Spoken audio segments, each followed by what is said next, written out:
অরন্ত বিকালের টান টান উত্তেজনার মধ্যে আমি যাচ্ছিলাম মাঝখান দিয়ে। সিএনজি মামা আমাকে বাম দিক দিয়ে চাপ দিয়ে সে সোজা চলে যেতে লাগলো। আমিও যাচ্ছিলাম বাম দিকে। হঠাৎ করে বাম দিক থেকে আরেকটি দুষ্টু বালক এসে আমাকে চাপ দেওয়া শুরু করলো।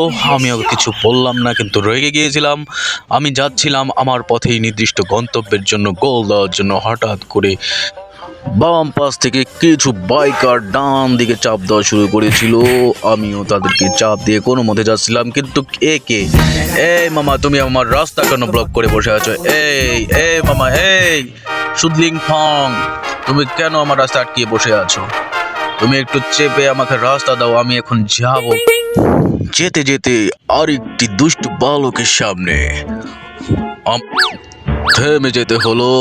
তারা কোনোভাবেই চাচ্ছে না আমি যেন গোল দিতে না পারি, কিন্তু আমি আমার নির্দিষ্ট গোল দিয়েই ছাড়বো। তাদেরকে পিছিয়ে নেওয়ার জন্য কিছুক্ষণ বললাম, কিন্তু না, তার ভাবচক্করে কিছুক্ষণ মনে হলো সে কোনো কারণে কারোর সাথে গ্যাঞ্জাম পাকানোর জন্যই সে বসে আছে।